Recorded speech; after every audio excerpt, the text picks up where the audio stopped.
안녕하세요, 여러분. 세상을 바꾸는 사람들의 영상 굽는 마을입니다. 잘 지내셨죠? 저는 영상 굽는 마을, 세상을 바꾸는 사람들 파란 수국입니다. 여러분, 저희가 한 팀을 이루어서 영상 굽는 마을을 운영을 하고 있어요. 그런데 저희 팀의 단톡방이 있는데 그 단톡방의 이름이 수국클럽이에요. 여러분, 수국의 꽃말에 대해서 아시나요? 수국의 꽃말은 감사, 그리고 존경, 이런 뜻이에요.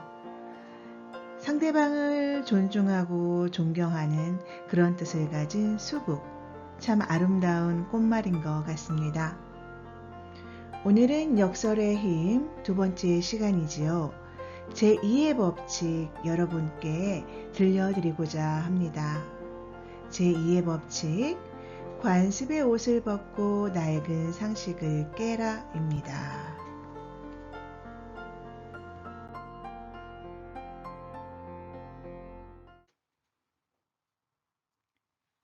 경청하는 마음, 첫 번째입니다. 네, 우선 낭독을 들어가기 전에 여러분께 질문 하나 드리고 싶어요. 여러분은 경청을 무엇이라고 생각하십니까? 경청. 그렇죠. 잘 들어주는 겁니다. 상대방을 존중하면서 상대방의 마음을 이해하면서 잘 들어주는 걸 경청이라고 하지요. 최근에 여러분들이 이야기를 하는데 누군가 여러분의 말을 경청하는 친구가 있었나요? 그 친구의 얼굴이 떠오른다면 여러분은 경청하는 소중한 친구를 가지고 있는 것입니다. 경청하는 마음 낭독해 드리도록 하겠습니다. 누군가가 나에게 어려움을 털어놓으면 외면하지 말고 귀담아 들어줘라. 그 사람은 평생 나를 신임하고 따를 것이니 이것이 좋은 인연을 만드는 비책이다. 옛말에 성공하려면 진실한 벗 셋만 두면 된다고 했습니다. 좋은 벗이란 기쁠 때는 함께 기뻐하고 슬플 때는 함께 슬퍼하고 어려운 일이 생기면 서로 돕고 위로해 주는 벗입니다. 필리핀의 오지 섬마을의 원주민들은 집마다 보물처럼 아끼는 목걸이를 하나씩 가지고 있습니다. 가장 믿을 만한 벗을 만나면 그 목걸이를 주고받은 뒤 평생 의형제를 맺는다고 합니다. 재미있는 건 그 섬마을에 사는 사람과 의형제를 맺을 수는 없고 반드시 다른 지역 섬마을 사람들과 의형제를 맺는 것이 규칙입니다. 그래야 자신이 살고 있는 섬마을에 위급한 일이 생기면 이웃 섬마을에 도움을 요청할 수 있으니까요. 우리도 그들의 삶과 지혜를 배워야 합니다. 만약 가까운 벗이 자신의 고민을 털어놓으면 진실한 마음으로 귀담아 들어주세요. 그렇게 되면 관계가 더욱 돈독해지고 평생 좋은 인연이 될 것입니다. 네, 경청하는 친구, 또 저는 경청하는 사람이 되고 싶습니다. 경청을 한다는 것은 상대방의 경험한 것을 제가 경험하지도 않고 흡수한다면 저에게 좋은 경험, 즉 간접적인 경험이 될 수 있을 것 같습니다.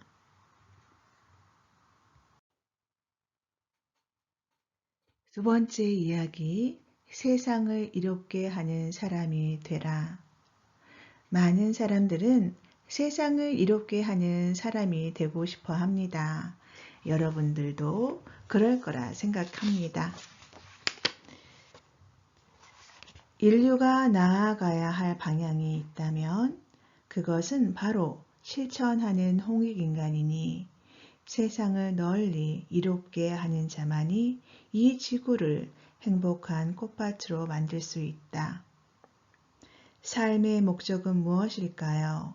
태어났으니까 그냥 산다 라고 생각할지도 모르겠습니다만 꼭 명심해야 할 게 있습니다.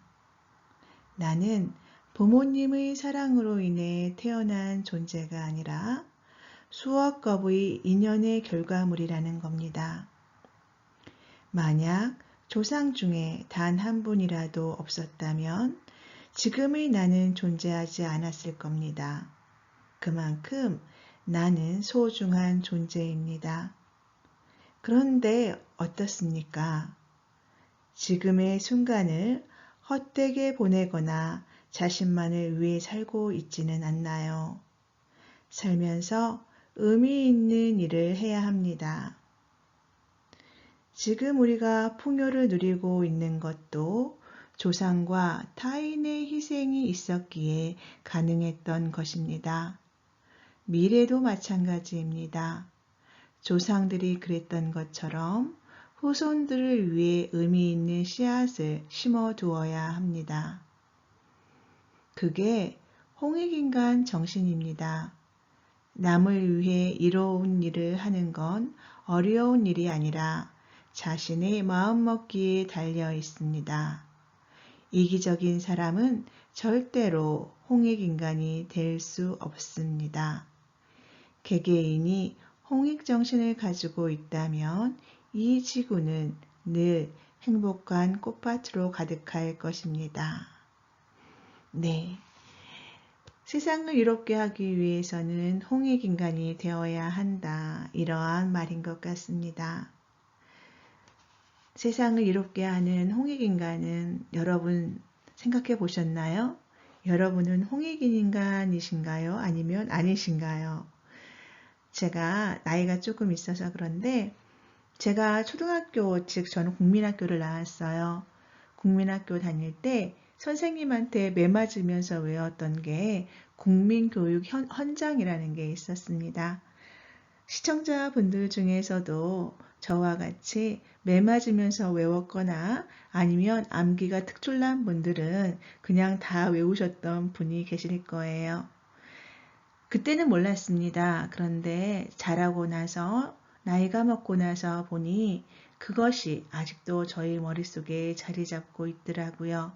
그것이 바로 우리 국민들이 살아가야 하는 이념이었나 봅니다. 홍익인간 정신. 지금 보니까 그렇게 생각이 나네요.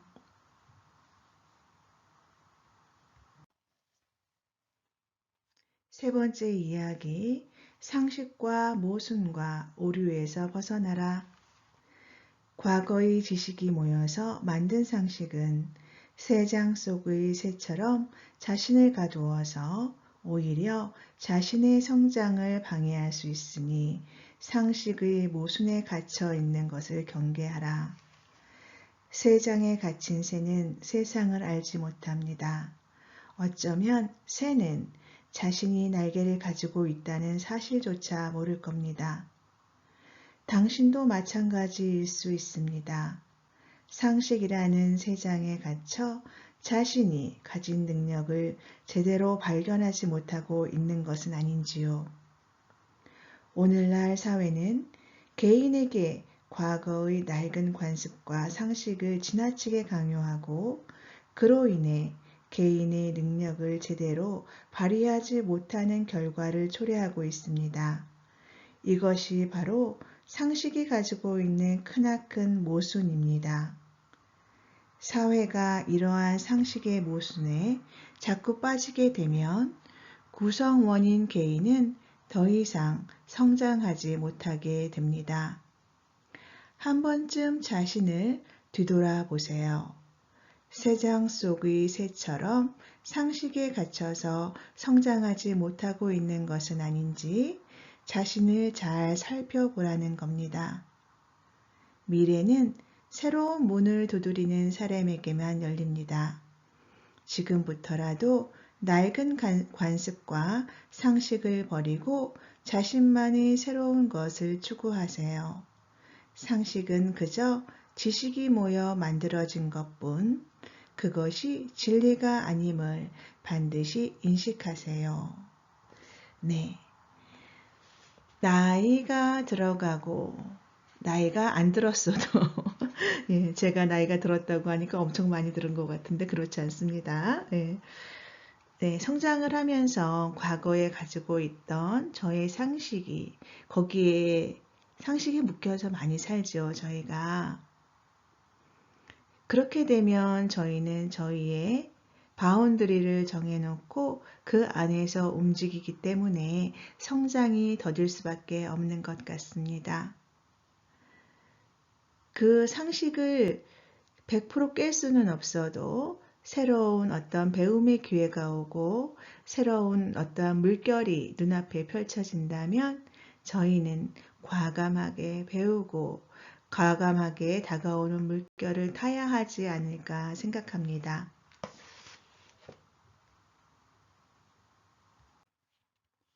모순과 진리. 모순은 모순을 낳고 진리는 진리를 낳는다. 모순과 진리는 항상 병립합니다.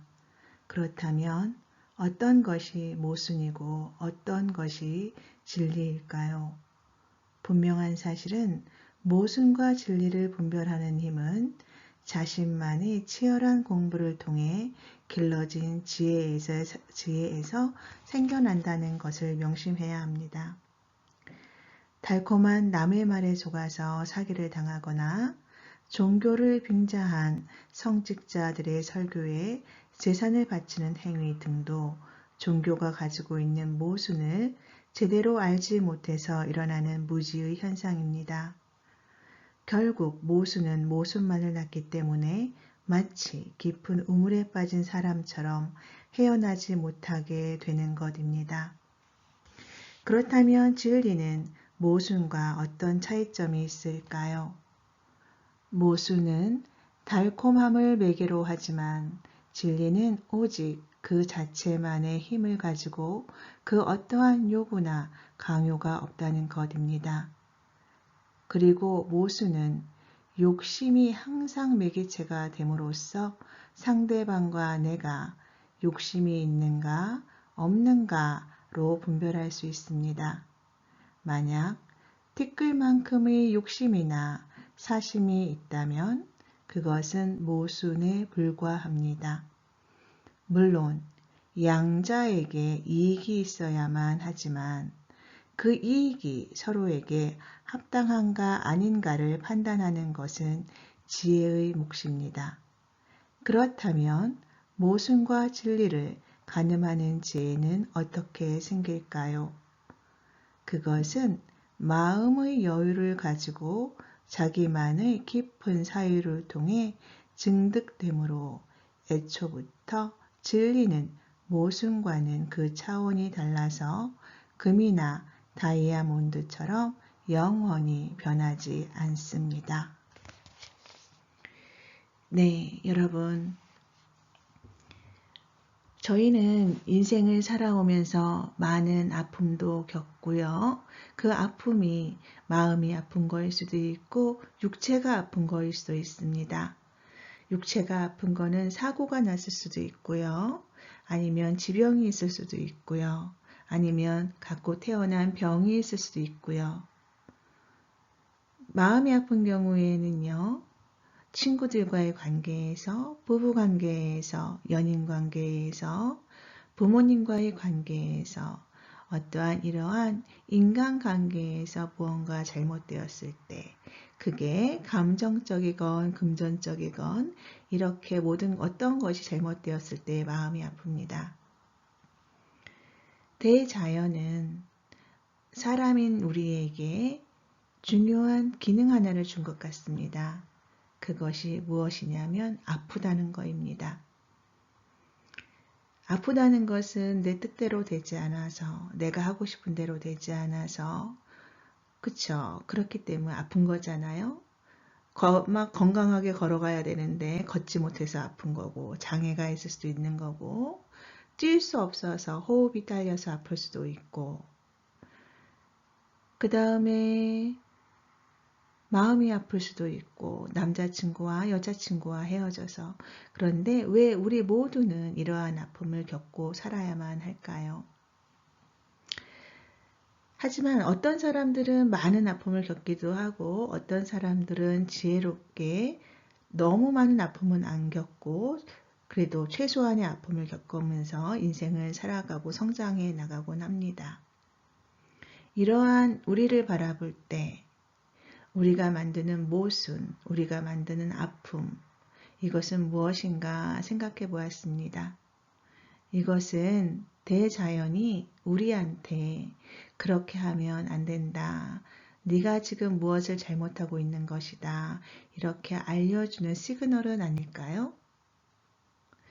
저희 한번 생각해 보면 좋을 것 같습니다. 저는 인터넷에서 유튜브에 정법 강의를 치고 들어가면 인성교육이 있습니다. 인성교육을 꽤 오랫동안 들었어요. 유튜브에서.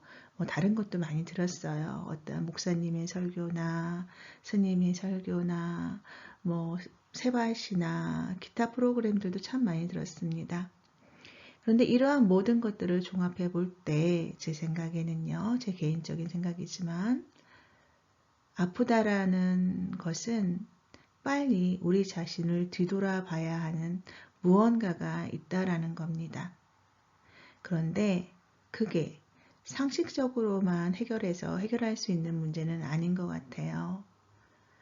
자기 자신을 극도로 진짜 저 밑까지 내려가서 성찰해 봐야 내가 무엇을 잘못했기 때문에 지금 이 순간 이 자리에 있구나 라고 밝혀낼 수 있는 것 같습니다.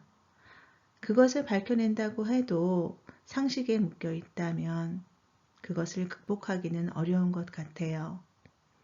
그래도 지금 우리는 내가 아프다 라고 하면 우리 자신을 뒤돌아보고 무언가 잘못되었다, 무엇을 고쳐야 한다, 나의 잘못은 무엇인가 이렇게 생각할 줄 아는 사람이 되면 어떨까요?